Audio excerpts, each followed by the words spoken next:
Yeah. Hello, everyone. Welcome back to a new episode of Decoding Markets once again. So it's nice to have you, sir, once again back to our new episode. A fresh new start, a fresh new day, and a fresh new week. So, welcome to Decoding Markets, everyone. So, over here, you just don't decode the markets, you decode your trading psychology. We help you to decode each and every aspect of the market, what no one tells you. So, welcome back to a fresh new episode. So, hello, sir. Right. So, how was your day today in the markets? Uh, it's always nice to see a recovery. And for the hundredth time, I'm trying to judge whether we've finally made a reasonable low. With only one difference that earlier I was looking for a bottom that would let the larger uptrend continue. Now it looks like even if there is a bounce in the market, it might be only counter trend in nature. It may take some time before we really take off on a bigger scale. Having said that, today's move does come at a point where it's possible to conclude something, but we need to see follow up action because every time we've thought this in the last 3 4 times, the follow up action is missing. So, follow up action involves the Nifty really holding above 24,500 and heading then towards the averages near 24,840. That's going to be the first hurdle on the upside if we really try to make an attempt for a bigger move. But let's see if it happens. Sir, and what are your views like in the coming week? Like, what's going to go? How the market's going to behave? I said it's subjective for the coming. I mean, to take a weekly view is slightly difficult, especially when it has gone the other way for a prolonged period of time, not really respecting any of the existing readings. But like I mentioned, if it has to sustain above 24,500 for something to happen on the upside. Otherwise, you can just keep sliding downwards for the rest of the month. So it's not Sir, conclusive. I think today's move is not conclusive. Just to put it in short, we don't have a conclusive outcome. hmm, okay.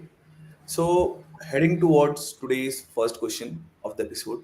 So, what are the most critical signals or indicators you monitor on daily basis to decode early trends in the stock market? And how do you prioritize them in making decisions? So Elliott wave analysis has become the primary tool that we use for judging market direction and probability.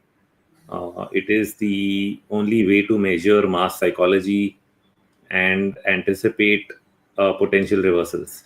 Anytime we try to overlay that with something else, as we tried to do in the last month with sentiment indicators, it seems to not work out. So, giving importance to a higher time frame and uh, trying to come up with the ideal structure in that situation is what keeps you on the right side. Nice to hear it, sir. So, moving to our second question. In your experience, what common misconceptions do beginners have in the market cycles? And what strategies do you recommend them for building a disciplined approach to understand these cycles? So, market cycles, while most of the tools that we use have cycles built inside them. So, when we say Elliott wave analysis, we say markets move up in 5 waves and then down in 3 waves. That's a complete cycle. Now, when we talk about the RMI indicator, and some people would have heard me talking about the zero line, and essentially momentum picks up, goes up, and then comes right back down and then picks up again. So, in the process, it creates a series of sine waves from the zero line back up and back to the zero line, which again we can say are uh, cycles, and I've coined the term momentum cycles to describe it. And therefore, cycles are a very important component of studying the market behavior because of its repetitive nature. But how should somebody who's new to markets really appreciate and understand the concept. Not an easy answer to give, because you have to start right at the basics of market analysis. Before you get to the subject of cycles, you have to understand trend. A cycle means that you go up and then you go down. That's a complete cycle. But when we talk about trend analysis, you're talking about one side of the cycle. It's an uptrend or it's a downtrend, and therefore understanding trends is the first thing that you'll actually end up doing, and then trying to look at cycles in the context of the trend is the second step that you probably get into. The third one might be to understand cycles and indicators, and which indicators to use along with price for better judgment, or for overlaying it on top of the price action and saying that, yeah, this is the most likely outlook. If you have two potential outcomes in the market, the one you'll choose will be the one that fits your price action or fits some other data point better than the one that you started out with. So a lot to think about. I think people who are new should at least spend a year studying various aspects of market behavior, understand which factors does it respond to and why, and only then I think you can actually be able to appreciate the subject of market analysis much more. Okay, sir. So got a overall experience, like people before coming to the markets and before moving into the trading setups should have a basic knowledge of what they are into, because markets are very, very deep wells and people can drown in it. Yeah, very true. So moving to our last question, that was a repetitive question and was asked by many people. So, as we have heard and we see a lot of news, what's going on around the global markets right now, trade wars, tariff wars, and a lot of things, right? So, what basically trade wars do to an economy in a long run? They actually collapse the economy, what people say. So, what are your views and how you decode them? So you use the word trade wars, and that's an interesting coinage, because while trade wars were talked about a lot and written about in somewhere in the mid of the last decade, 2014, 15, that's what we were hearing about. They mean something very, very different. When we are listening to all this talk about raising tariffs, is this a trade war? I'm not so sure. I mean, I don't think so, in fact, that this is a trade war. Because a trade war is when different countries, to be able to sell their products and services in the open market, put up various restrictions. Whether those restrictions are to lower the amount of trade the two countries will do, or and also to become competitive against each other through maybe pricing mechanism. So you might want to lower your prices, then the other guy wants to lower his prices, and eventually and there are two ways to lower the price. One is that you actually reduce the price of the product, which has a limitation because there's a cost of production.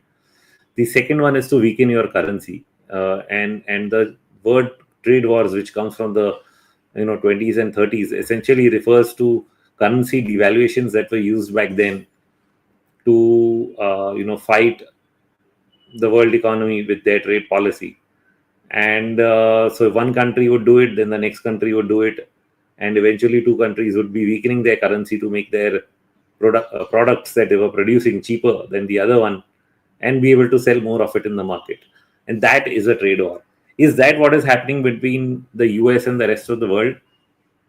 I don't think so. I mean, it would be if India and China, which essentially sell to the US, were trying to competitively change the price of their products by either playing the currency market or playing using tariffs as a measure to do that. But that's not what they're doing. Okay, so that's not a trade war. What is happening here is essentially the US putting tariffs on everybody else. It's pretty much one sided. There's hardly any retaliation from the other side in terms of how much can they do back or give back or punch back in terms of policy, just the way is being done to them. So there's very little of that, and that's why I think this is very different. It's not a trade war. That's the main point I'm trying to make. But what is the impact of tariffs? Well, it depends on the level, because this is one-sided. When US puts a tariff on China and then US puts a tariff on India. Now, if it's the same amount of tariff, it doesn't change anything. So, for example, when he said 15% on everybody and postponed the rest for a discussion in April, the markets recovered immediately, because 15% on everybody means that prices of everybody selling to the US just goes up by 15%.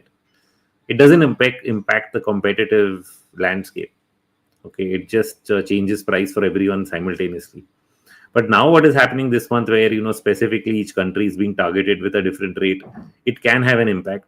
And now when India is being targeted with excessive duties on goods because of some arrangements with Russia on trade, that can have a negative effect, because it's a single country. A 50% tariff raises the price of the goods we are trying to sell to the US by so much that it can make the sales uncompetitive. But it is extremely unlikely that India is going to use currency policy to correct that. I mean, they're not going to say that, okay, US put so much tariff on India and we will weaken a rupee by 50%. I mean, I don't think that's going to happen. That would be crazy. So, in that sense, therefore, the tariffs by the US on India are not good for the economy. The estimates that I've heard is around the impact would be around 1.5% of GDP would get shaved off if those measures actually go through at the end of the month. Got it, sir.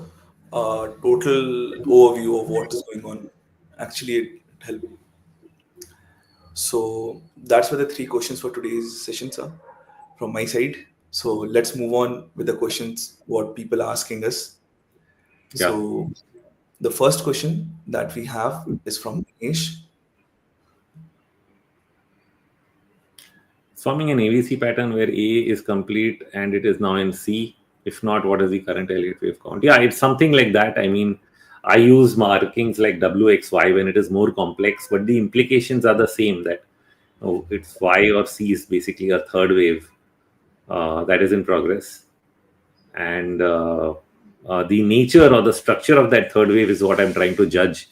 So right at the beginning, when I was talking about the possibility will be bounce from here above 24,500 or not, is essentially not a question of whether the C is over, but whether C will subdivide into 1, 2, 3, 4, 5 or further legs and become more complex. That's the only thing that I'm not able to answer. But we are in that trend and probably will stay in it till the end of the month. So moving to the next question. So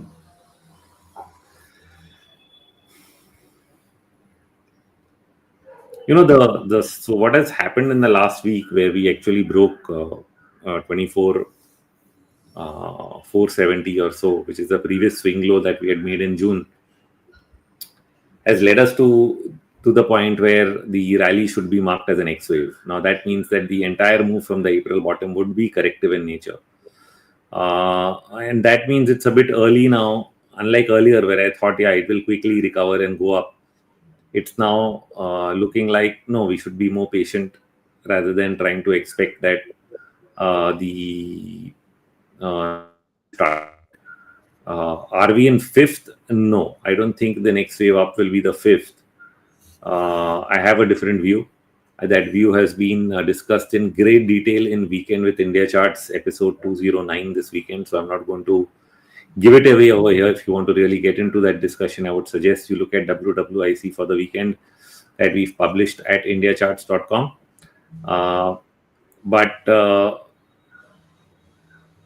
Yeah, we have a case for a temporary bottom, but just need to watch out whether you get follow-up action tomorrow, because the last couple of times it looked like that we saw the markets fall from exactly the same level, which is near the upper band on intraday charts, and actually closed just around that level for today. So we didn't get a complete confirmation that it's moved out of the range, even though it's gone past the 40-hour average and all that we talk about every day. But it didn't. It still has some more room to push higher and confirm that yeah, we are changing the pattern of what we have seen over the last 1.5 months. So moving to the next question and the last question for today's session.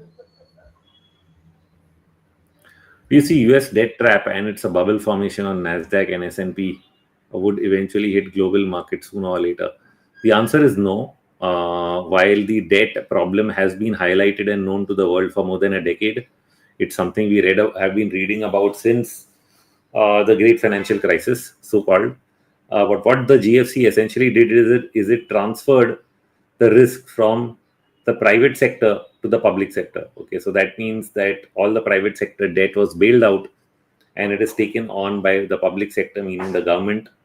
And now, your question therefore would mean that you're talking about whether the risk is now in the government sector and whether the debt that US government also has would essentially result in a collapse. Now, the simple answer could have been yes, like most countries which have debt to GDP ratios of similar nature, well above 100%, have eventually ended up in a trap. 90% strike rate. Okay. But 10% managed to sail through by doing some very tight balancing act, which is what the US is really trying to do when it's putting tariffs to increase its revenue or income relative to its expenses. They're essentially trying, and then when they're doing Doge, right? Doge is essentially the Department of Government Expenditure, and that is meant to reduce US expenses. When they're doing all of that, they're trying to bring down the deficit and make their debt more attractive and therefore not get into a debt trap. So they're very actively taking steps for that to not happen. So we shouldn't go out and try to predict something that the government is trying to make sure it doesn't happen. If they were lethargic and complacent, not paying attention to that issue, yes, you could have said that. But they are pretty much paying attention to that issue, and because the other governments are proactive in taking measures to safeguard their economies from any US impact and rather trying to grow it through their own government spending. I think this is not such a big issue, and it's not yet a bubble as is being made out to be. See, sir, we do have one more question regarding strike. So, There's one more, in fact. There are two questions on strike. yeah. So first, how can we use Align RMA for reversals? Is it only with the 2040 EMA? Please guide. Yeah, I mean, see, that's the trade setup that we have suggested that we use. The combination of the 20 simple, 40 exponential. Someone may say 2050, which is also fine. But the point is using a shorter term and a longer term average together is what you're supposed to be doing when you do when you use two moving averages as a system. Using the RMI along with that helps us, judge when there are extensions in price and there are false signals in RMI. To understand that, do watch the video on how to use RMI on the Strike platform. So that will give you an insight. But yes, the answer to your question is yes. So the next question is, Your view on Bank Nifty, particularly on PSU banks. Tough question. Every time for the last 2 years now, Bank Nifty has managed to rally to a new high and then sell off. Then again managed to rally to a new high and then sell off. Again and again, each time we try to market as 1 2 1 2 1 2. We can market multiple times. We don't know how this is going to end, but so far that is the pattern. So you're not getting a big rally in banks, but you're getting these short periodical rallies, and each time it makes a higher high. So in classical Dow theory, that is still an upward trend, so it hasn't changed. But in the short term, we are seeing a correction in the sector, and therefore we should also be prepared to deal with that correction till it's complete. And the same is with PSU banks. PSU banks also have been showing that kind of behavior. so moving to the next one. That's not the question. That's more of a comment. So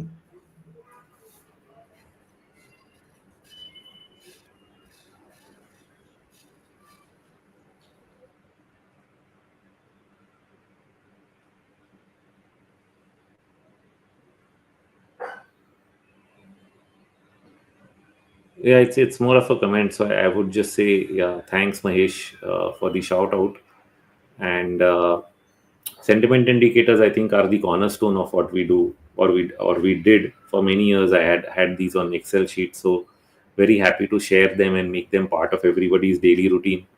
But just there's just one learning. While most of the time they are very proactive indicators and work, when you're using them against the trend, just like we saw in July, then for a while it looks like it's not working. It's actually not the case that doesn't work. It's just that our trend reading ends up being wrong, which is why if we were using it upside down, using the overbought readings with the swing above 80, say, for example, to sell, they would have been useful on the short side. So being right on the trend in combination with sentiment is what works. So taking a view on the market is first, and sentiment is like the additional confirmation that you need to take action in the direction of the main trend. But if you get the main trend wrong, then everything goes for a toss, right? That is how it is. But yeah, I think it is a great tool, and I'm happy you liked it. Thanks a lot again, Mahesh.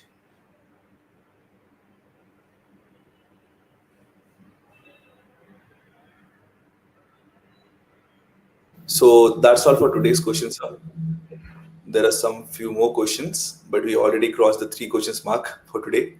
So let's take all those questions for the next sessions. So thank you everyone. Today's session was short and crisp. So we will be back on Wednesday, same time. So stay tuned, trade safe, use strike, and please do subscribe to our mentorship if you want to learn and enlighten or take your trading journey to a next level. Thank you. Thank you, sir, for joining us. Thank you. Pleasure.